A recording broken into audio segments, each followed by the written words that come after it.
just come back from the press conference, the Porto press conference, to speak to Francesco Farioli. Some interesting things to say, speaking about, obviously it's a dead rubber for Rangers, but a big match for Porto. But as a guy who's got his own Rangers links, I think we can hear from now. I think we'll maybe just start with that, and then we'll come back and discuss what we said. Your name, Francesco, has been linked to Rangers a few times. I just wonder if you've ever come close, and whether in the summer you did speak to the club about becoming their manager before you came to Porto.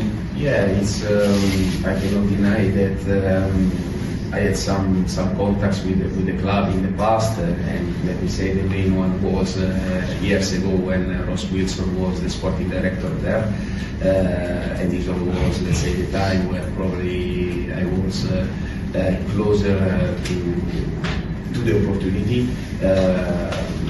Of course, it's a great club, and club of big tradition in the UK and in European competition, so I was very grateful to receive this type of calls.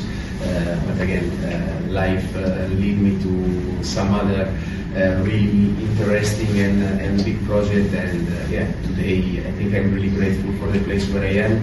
I renewed my contract a few days ago, and I'm really happy to be the coach of FC Porto. So Scott, interesting what Francesco Farioli had to say there. Obviously, we're the guys that sort of write a lot of these stories about, potential managerial candidates that are in the running.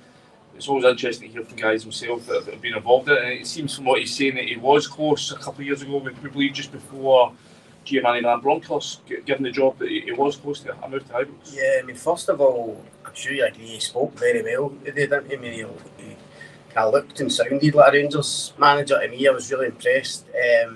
As you say, really interesting. 5 years ago, it sounds as if it was pretty close before Van Bronckhorst got it. He obviously mentions Ross Wilson there, who was charged with getting the new Rangers manager in.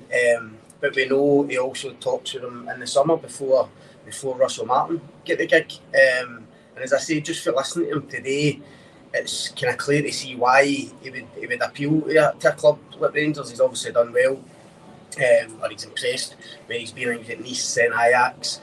Now he's at Porto. He's got them top of the league. Just saying, a really impressive guy, and interesting that he could have been.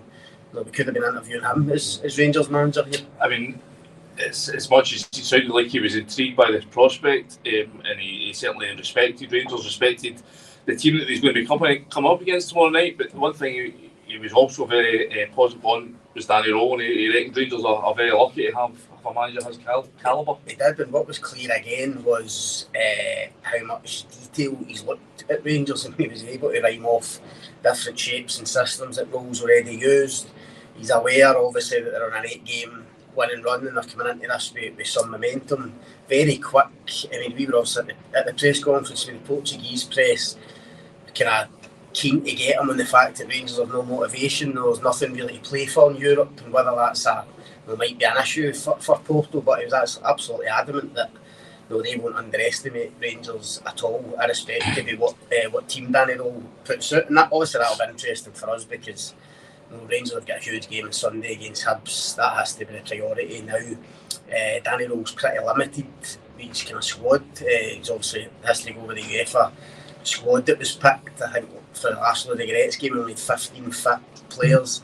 But interesting to see if a couple of young boys get an appearance tomorrow night. Obviously, Rangers will still want to win the game, but I think the priority has to be Sunday. But no, I mean, Farioli certainly won't. He won't underestimate them, and he knows exactly how Danny Rohl works. He was very complimentary on the day. I mean, he did say earlier on, just before the clips we played you there, that he didn't expect Rangers to disrespect the competition by fielding a weakened team.